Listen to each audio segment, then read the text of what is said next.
few moments later.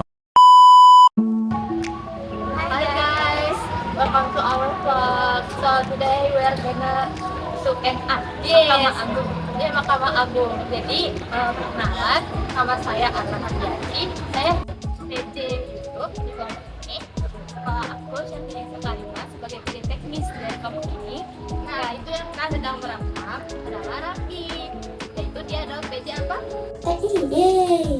A few moments later. Disclaimer. Nah, jadi kita akan menunjukkan arah menuju ke Mahkamah Agung menggunakan transportasi umum BPS. Jadi kita akan menunjukkan dua cara agar bisa menuju ke Mahkamah Agung. Cara pertama akan ditunjukkan oleh Ranggi. Oke. Jadi, kalau kita lihat dari sini, kita start dari stasiun Bojong. Tapi kan kalau misalkan kita start dari rumah, kita kan nggak mungkin di dekat dari stasiun Bojong dong. Misalkan ada yang dari Sentul. Nah, kalau kita lihat pakai ojol, itu kita bisa hampir ngeluarin 50.000. Wah, mahal amat. Jadi, kalau kita pikir-pikir, ngeluarin 50.000 cuman buat ke stasiun KRL, itu rugi banget sumpah dah. Jadi, terus mau pakai apa emang kalau misalkan ada yang murah? Oh, tenang. Ada kok senangnya. Yep, kita pakai Transjakarta. Jadi kita bakal start dari Sentul City dan bakal kita bahas sampai ke Mahkamah Agung ya. Nah, setelah kita udah masuk ke busnya, kita bakal masuk ke tol Jagorawi dan bakal exit di beberapa tol.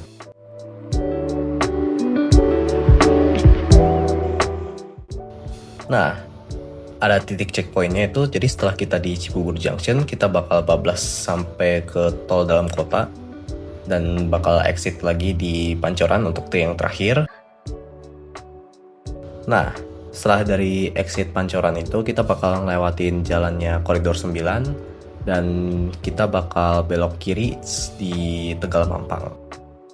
Nah, setelah belok itu, kita bakal ada titik checkpointnya lagi di Tegal Mampang dan itu kita bakal naik ke Jalan Layang Koridor 13.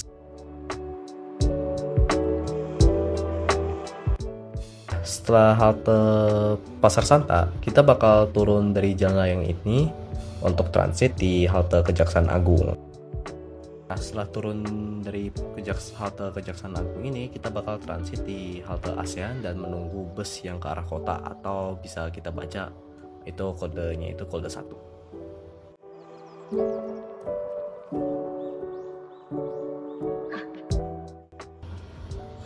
Oke, pas udah naik dari bus kode 1 itu, kita bakal lewatin Jalan Sudirman, Simpang Susun Semanggi, Bundaran HI, MH Tamrin, dan kita bakal turun di halte Monas. Ya, tapi itu bukan yang terakhir ya.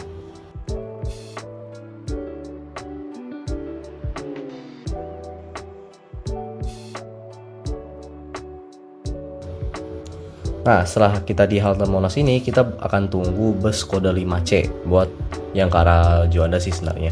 Tapi kita bakal turun di Pecenongan.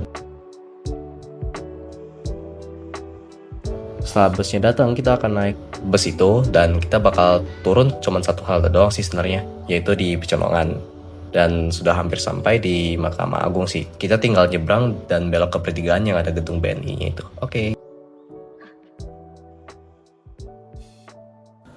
So, makasih yang udah dengerin karena pembahasan Transjakarta ini terlalu boring. Ya mungkin sih sebenarnya. Dah, bye-bye. A few moments later. Nah, jadi gimana nih abis melihat video dari Ranggi? Nah, abis ini kita akan menunjukkan cara kedua untuk kita menuju ke Mahkamah Agung. Stay tune terus ya, Bes. Nah, guys, jadi kan titik kumpul kita adalah stasiun Bojonggede. Setelah kita sampai di stasiun Bojonggede, kita bersama langsung menuju ke arah stasiun Juanda. Jadi rutenya itu langsung lurus itu, dan itu tuh tidak ada transit kemanapun. Jadi kita langsung turun ke stasiun Juanda. Stay tune terus ya.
Sesampainya kita di stasiun Juanda, kita langsung aja naik Transjakarta yang ada di halte Juanda.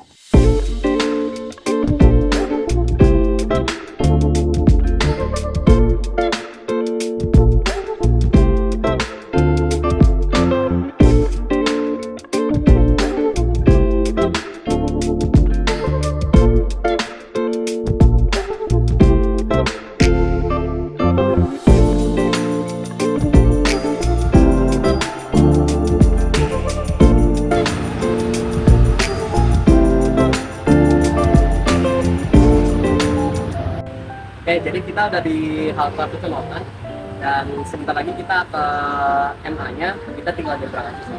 Langsung aja.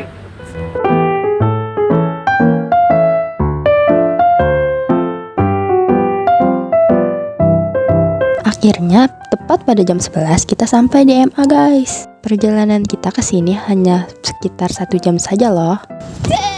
Jadi guys, kita udah sampai ke MA-nya. Nah, MA tuh apa sih Ranggi? Coba jelasin dong.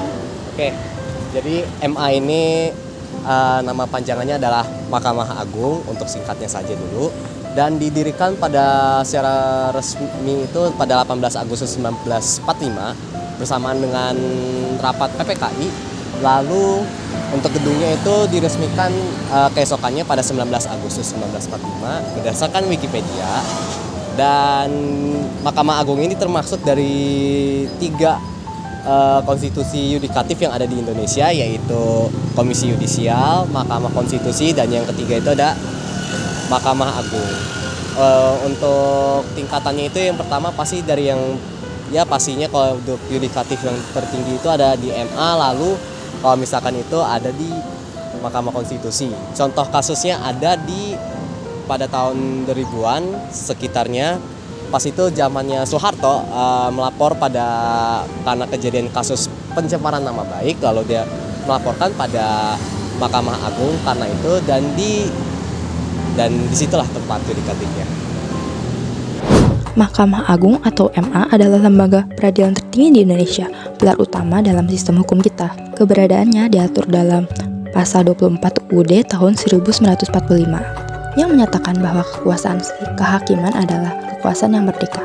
Sejak reformasi tahun 1998, MA sepenuhnya independen dari pemerintah. Fungsinya sangat luas, mulai dari mengawasi pengadilan di bawahnya hingga menguji peraturan-peraturan yang bertentangan dengan undang-undang. Mahkamah Agung juga memiliki peran penting dalam regulasi peradilan.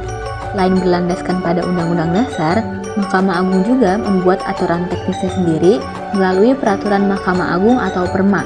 Ini memastikan bahwa setiap prosedur peradilan berjalan dengan profesional dan sesuai aturan. Jadi setiap langkah Mahkamah Agung, dari putusan hingga administrasi, diatur secara ketat untuk menjaga profesionalisme dan independensi lembaga.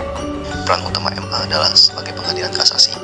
MA memeriksa kembali keputusan dari pengadilan tingkat bawah untuk memastikan keadilan dan konsistensi hukum. Putusan MA ini bersifat final dan mengikat, dan melalui putusan tersebut MA juga menciptakan jurisprudensi yang menjadi acuan penting.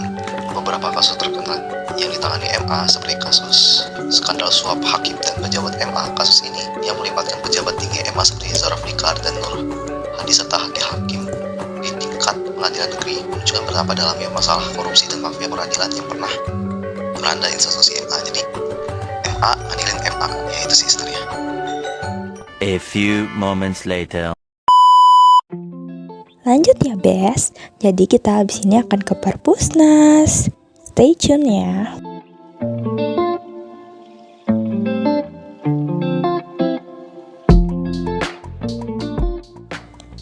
Tiba-tiba udah nyampe di Perpusnas. Jadi kita di sini tuh cuma jalan-jalan doang sebenarnya guys. Kita cuma ke kantin dan numpang sholat. Udah guys, emang gak ada niatan buat baca buku guys, maaf ya.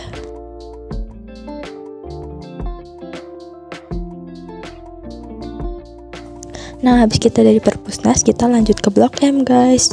Kita hunting makanan di situ. Kita jajan-jajan.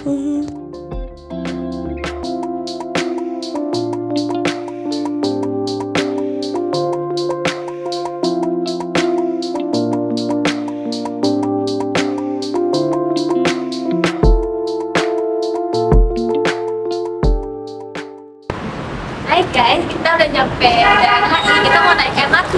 Iya, kita mau naik MRT ke Blok M.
Kalian habis jajan apa? Habis jajan apa yang namanya bakar. Apa yang namanya lapsis. Habis itu mau kemana lagi? Kita nggak tahu mau kemana. Kita mau kemana. Mau ke food, Meja teknisnya nggak tahu nih. mau ke Food Gibro atau langsung kemana? Kayaknya nggak deh, Pak Bro. Aku terlalu malas berjalan. Udah kemana lagi nih kita? Pulang aja. Yuk pulang yuk. Oke, kita sampai sini dulu aja karena orang ini mau jalan-jalan dulu dan kita berdua ingin pulang karena udah capek. Udah ya. Dan untuk seputar detail waktu, harga dan lain-lainnya mungkin kita pisah aja videonya ke dubbing. Oke. Terima kasih yang See telah you.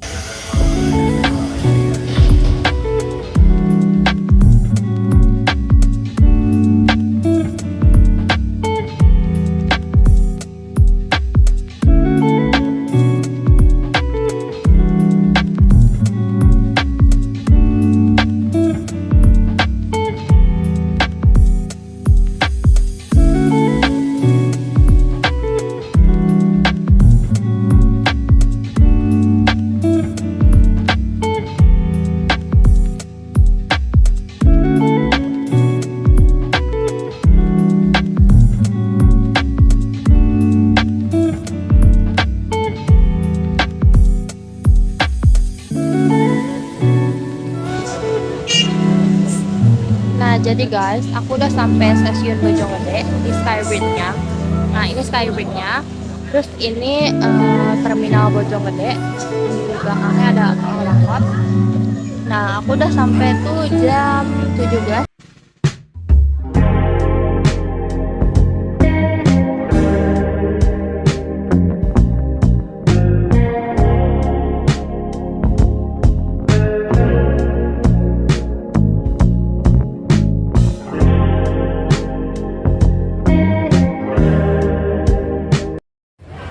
lihat nih, ketemu di jalan. Lah, kan gue bisa balik.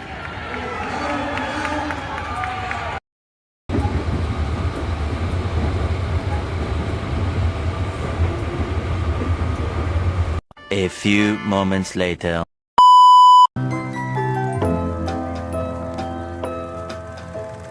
Still learning about life. My woman brought children for me, so I can sing them all my songs and